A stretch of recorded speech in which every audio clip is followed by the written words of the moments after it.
Welcome back to AM Northwest. Knowing how to make a good sign is a skill we should all have. So here to share her expertise, we welcome back nationally recognized artist, educator, and author, Peggy Dean. Hi, Peggy. Hello, how are you? Good. Well, we are seeing a lot of signs out there. Some are done really well, some not so well.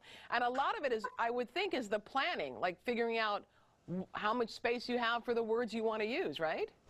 Yeah, so that's exactly it. That's what it comes down to. I think that while it doesn't really matter what your letters themselves look like because we just want them to be legible, the main problem that I have found is that when we have a word that we want to write out anywhere, not just signs, when we don't plan the amount of space that we need, that's when we run into problems. Yeah. So how do we figure it out? Yeah, so I'm gonna actually show you what I am working on, and I'm gonna take you on a little ride. I'm sorry, it's gonna be fast. Okay. A little bit of a ride. There we go.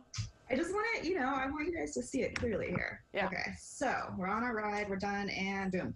Okay, so what I'm working on here, focusing, there we go. Okay. What I'm doing is I have this cardboard piece that I found. It's not super thick, but you can find a thicker one. And then I have just printer paper. And so what I've done is I've only attached it by 2 pieces of tape here and here. And then I see that my cardboard stops right here. So I can just cut this off later. I'm just going to mark it so I know where it ends. Oh, yeah, there you go. Yeah, so the idea here is that I'm going to use this space. I know how much space I have. And if I do a sign, it could have a ton of words or just a few. I'm just going to do a few for the sake of this. My biggest suggestion is to write out your word on a piece of paper so that you can visually see how many letters each word has. So if I have justice equals peace, for example. Justice has 1, 2, 3, 4, 5, 6, 7 letters, which means the T is the middle letter. And then A, middle letter of peace. So I know that I can start out with the letter T and the letter A to plan out my word. Oh, okay. So that makes it a lot easier. So if I know that this is where I'm ending, then my letters are going to be, approximately yay high. Then I can just really lightly, I don't have to make this super structured yet, go in and start with my T and then just fill in the rest. And then from there, I can start to widen my letters. I can change the height if I want to, but that is how, I don't know, you can't see that at all, can you? Oh, we could see it a little bit, yeah. Okay, I'm making it a lot darker. Right? There we go. Perfect. Ideally, this would be a lot lighter because it's going to be your pencil. Right. But from there, you can use anything that you want at all. Once you thicken your letters, do whatever it is that you want to do. And it can be any type of marker. I've got Crayola, I've got Sharpie, I've got Sharpie brush.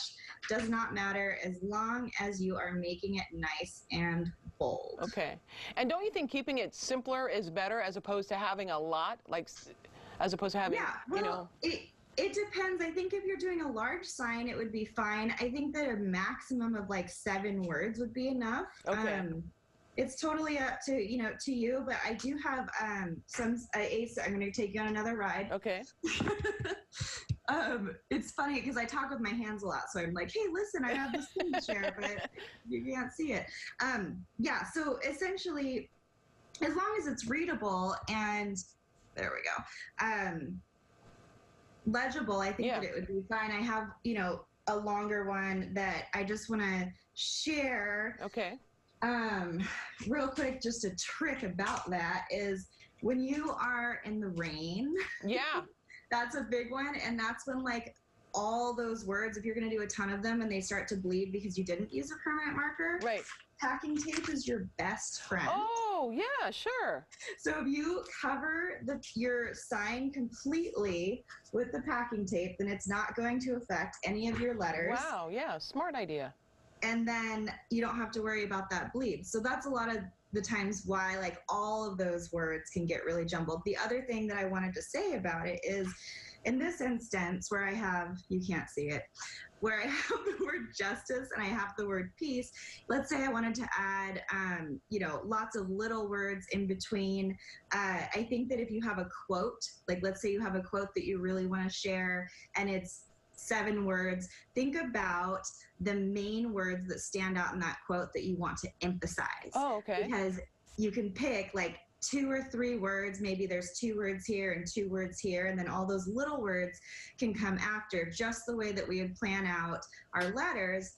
In a composition, we would plan that out the same. So we would pair these 2 words largely, pair this word largely, and then fill in the rest. And that's where you make a longer quote more legible. That's a great idea. And I've also got to assume that you better know that you're spelling it correctly. Yeah, it's right? a really good point. Oh my goodness. So as a hand letterer, I can't tell you how many times I've lettered a word and I've just completely missed an E. Yeah. It's a thing. It is really a thing. So that's one of the reasons why writing it out in a draft first is very helpful. Yeah. Yeah. That makes a lot of sense. Peggy, thank you so much. That was very valuable. I learned a lot. Yay, thank you. My pleasure.